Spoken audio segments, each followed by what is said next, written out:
Assalamualaikum warahmatullahi wabarakatuh. Selamat pagi sahabat-sahabat semua. Jumpa lagi dengan saya atau melalui channel Nuansa TV ini. Saya masih ingin berbincang-bincang tentang hal terkait penyelenggaraan demokrasi. Ya, yang dalam pengamatan saya ya, ini nampaknya event demokrasi yang kita selenggarakan kemarin ya, pemilu 2024. Kok nampaknya diwarnai fenomena money politik yang semakin merajalela ini, sahabat-sahabat semuanya.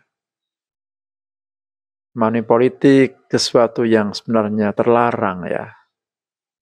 Tapi nyatanya malah nampak semakin vulgar merajalela ini. Ya, sesuatu yang justru seperti menjadi dianggap hal yang lumrah, hal yang wajar, bahkan sebuah keharusan.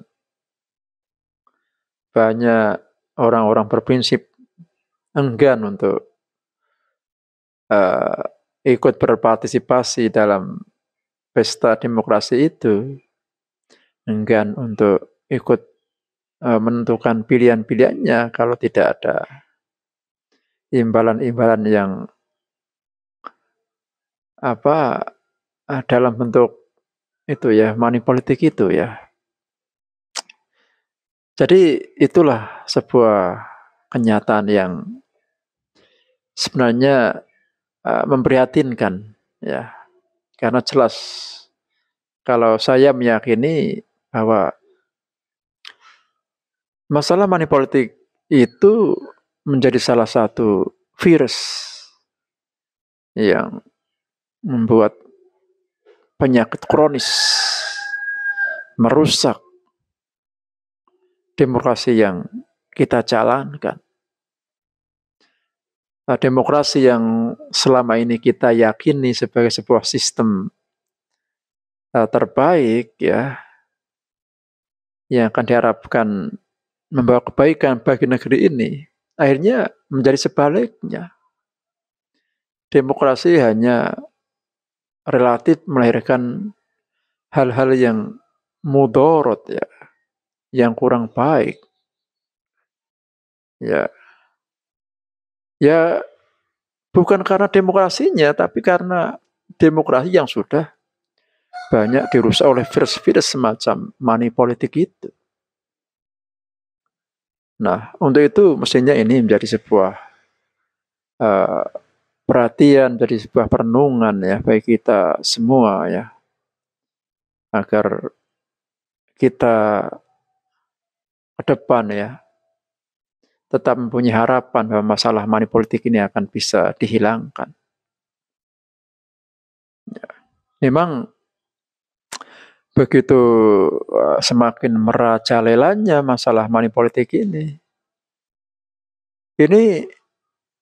hampir ya orang-orang di kanan kiri saya ya, bahkan sahabat-sahabat saya yang ketika saya ajak bicara, ini banyak yang secara langsung ataupun tidak langsung mempunyai keyakinan bahwa masalah money politik ini sulit atau bahkan tidak mungkin akan dihilangkan dari negeri kita ini. Waduh, sungguh menyedihkan ya, sungguh menyedihkan. Banyak orang berpikiran semacam itu ya karena mungkin melihat realita ya, realita masyarakat ya, yang saya lagi ya banyak yang seolah-olah malah menganggap hal yang salah itu ya, money politik itu yang dianggap sebagai sebuah hal yang lumrah, bahkan hal yang dibenarkan. Tapi marilah kita tetap menjaga hati kita ya. Jangan sampai kita mempunyai pemikiran dan keyakinan yang seolah-olah terhinggapi rasa pesimis yang akut. Pesimis yang sudah benar-benar seolah-olah kita kehilangan harapan.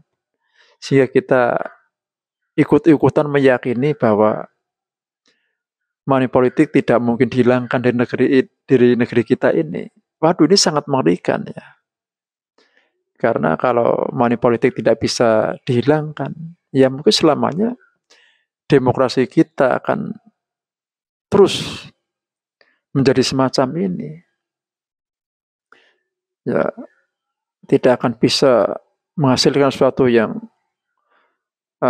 manfaat bagi bangsa kita ini. Ya, kita harus yakinlah.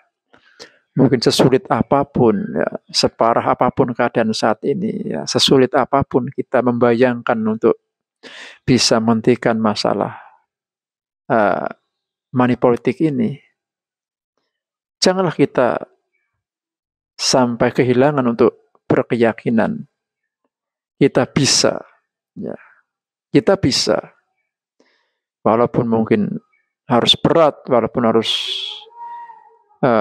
melibatkan waktu yang panjang, kita bisa suatu saat akan menghentikan money politik, sehingga kita bisa menghadirkan demokrasi yang bersih, demokrasi yang sehat, demokrasi yang benar-benar bisa mewujudkan tujuan-tujuannya, ya, melahirkan pemimpin-pemimpin yang benar-benar bisa memegang amanah dari rakyat dengan baik. Itu harus kita yakini. Kita jangan sampai kehilangan keyakinan itu. Karena kalau kita sudah kehilangan keyakinan, kita justru meyakini masalah money politik ini tidak bisa dihilangkan, ya mungkin itulah yang akan terjadi. Ya, saya lagi marilah kita jaga, pelihara keyakinan baik kita, pikiran positif kita bahwa separah apapun masalah money politik saat ini, insya Allah ke depan akan bisa kita hentikan dengan doa dan usaha kita, dan mungkin memang harus dimulai dari kita masing-masing.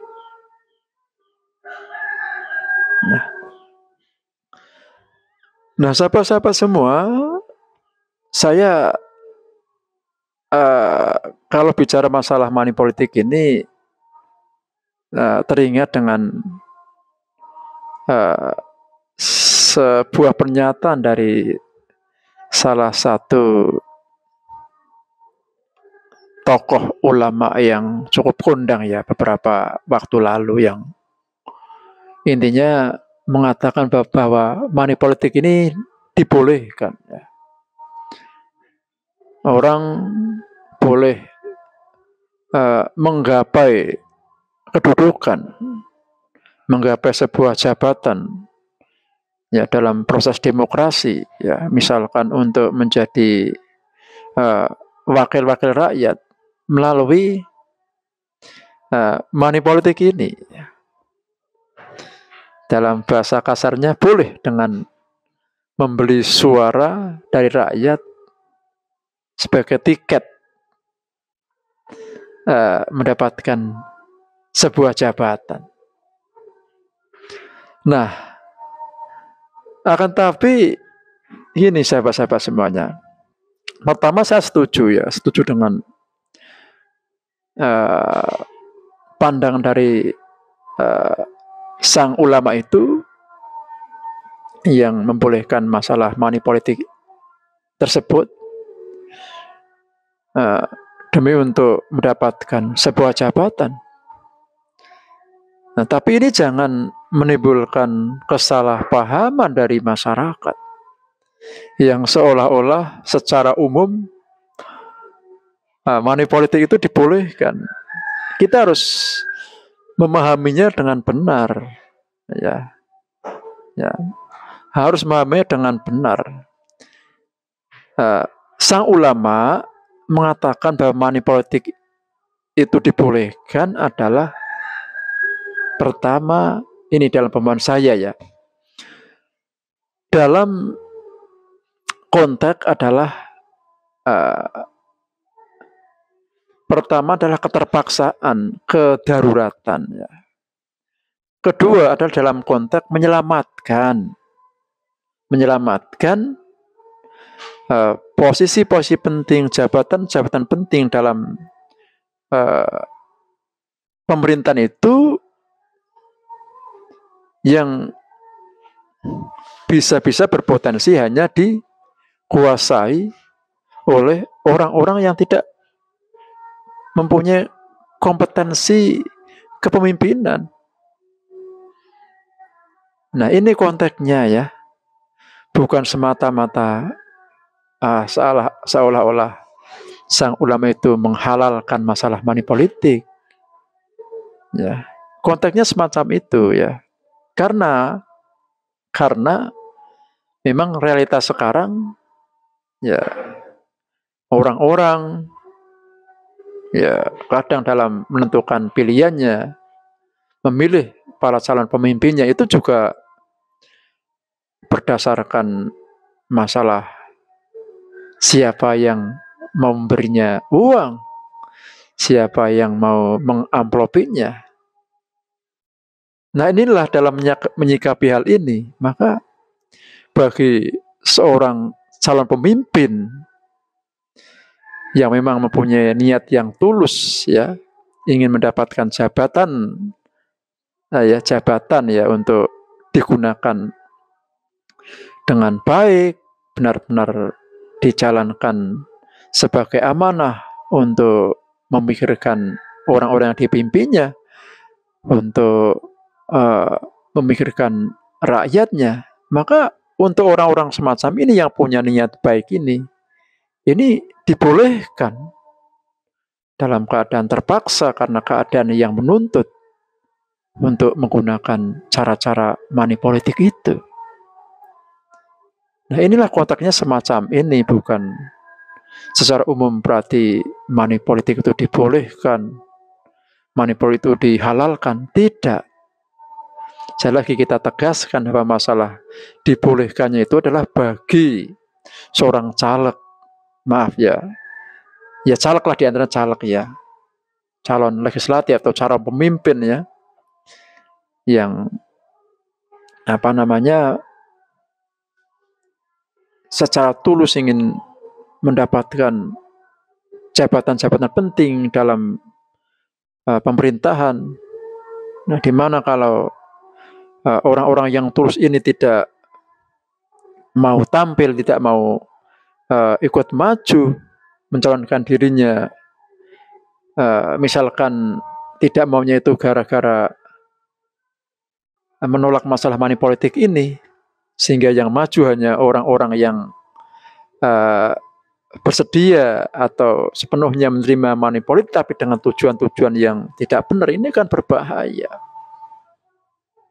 Posisi-posisi penting dalam pemerintahan bisa jadi hanya nanti dipegang oleh orang-orang, saya lagi, yang tidak mempunyai iktikat yang benar-benar bagus untuk masyarakatnya. Itulah. Maka dari itu, nah inilah yang perlu dipahami oleh masyarakat ya. Ya, yang kadang salah dalam memahami apa yang disampaikan oleh sang ulama itu. Yang akhirnya seolah-olah karena sang ulama itu mengatakan money politik itu boleh, berarti rakyat pun boleh untuk menerima uang money politik itu. Boleh menerima pemberian dengan ditukar dengan pilihan politiknya. Ya. Nah, ini keliru. Nah, dibolehkannya money politik itu tidak berlaku bagi para pemilih. Ya, pemilih tidak boleh, tetap terlarang untuk memilih seorang pemimpin hanya berdasarkan siapa yang memberinya uang. Ya, ini benar-benar harus dipahami. Ya. Jangan disalahpahami. Ya, jangan salah paham. Jangan seolah-olah apa yang disampaikan sang ulama ya, yang mengatakan money politik itu boleh, maka ini dijadikan landasan bagi rakyat untuk membolehkan dirinya ya menerima pemberian-pemberian, menerima uang amplop sebagai dasar bagi dirinya untuk menentukan siapa yang akan dipilihnya. Rakyat harus memilih calon pemimpinnya berdasarkan kriteria-kriteria yang baik. Ya, kriteria seorang pemimpin yang sesungguhnya, yang semestinya, bukan berdasarkan siapa yang memberinya imbalan ya, semacam uang itu ya. Ya. Inilah yang kadang disalahpahami ya. Ya, jadi dalam hal ini saya lagi bahwa masalah money politik ini dibolehkan selagi adalah bagi para calon-calon pemimpin yang bertujuan untuk menyelamatkan posisi-posisi penting dalam pemerintahan, menyelamatkan agar tidak hanya dipegang oleh orang-orang yang sebenarnya kurang tulus dalam niatnya untuk menjadi pemimpin, memegang jabatan penting itu. Nah, para pemimpin yang tulus ini dibolehkan menggunakan cara-cara money politik dengan dasar keterpaksaan karena keadaan. Untuk itu, kembalinya pada masyarakat seharusnya mengerti dengan hal ini. Nah, artinya apa? Artinya bagaimana rakyat harus membuat orang-orang yang tulus ini tidak terpaksa menggunakan cara-cara money politik. Rakyat harus ya tidak ada cara lain mestinya. Rakyat harus menolak masalah money politik ini. Sehingga kalau rakyat sudah menyadari untuk tidak mengikuti arus money politik yang selama ini berjalan, maka nanti dengan sendirinya tidak akan ada lagi istilah keterpaksaan bagi para calon-calon pemimpin tulus untuk bisa ikut tampil ke depan menjadi pemimpin masyarakat. Mereka tidak akan lagi berhadapan dengan masalah money politik yang sebenarnya berat sebenarnya. Sebenarnya secara hati nurani tentu bertentangan dengan hatinya ya, dengan keinginannya. Ya. Pemimpin-pemimpin yang tulus, yang sebenarnya mempunyai moralitas yang bagus, mempunyai jiwa kepemimpinan yang sesungguhnya, ini saya yakin pada dasarnya menolak masalah money politik ini ya. Tetapi saya lagi, kalau dengan alasan money politik ini tidak membuat orang-orang yang tulus semacam itu menjadi enggan ya, membiarkan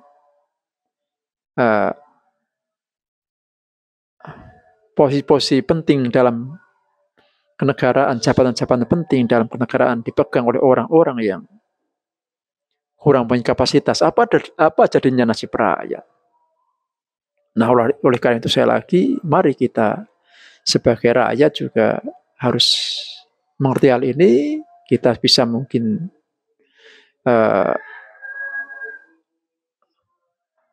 bersama-sama berusaha menghilangkan masalah money politik ini, sehingga orang-orang yang baik, orang-orang yang mempunyai jiwa kepemimpinan yang bagus, orang-orang yang mempunyai moralitas dan sikap amanah yang bagus ini akan bisa muncul, tampil menjadi pemimpin-pemimpin di tengah masyarakat. Saya lagi tentang pandangan money politik dibolehkan itu bukan untuk para pemilih. Para pemilih tetap tidak dibolehkan untuk menentukan pilihannya berdasarkan pemberian.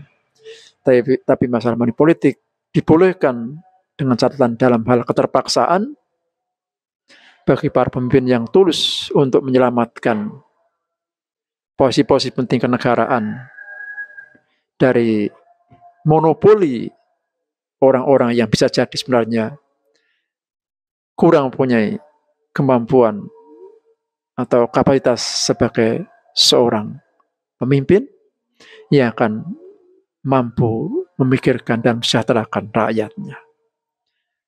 Demikian sahabat-sahabat semuanya untuk obrolan saya kali ini. Semoga bermanfaat dan Assalamualaikum warahmatullahi wabarakatuh.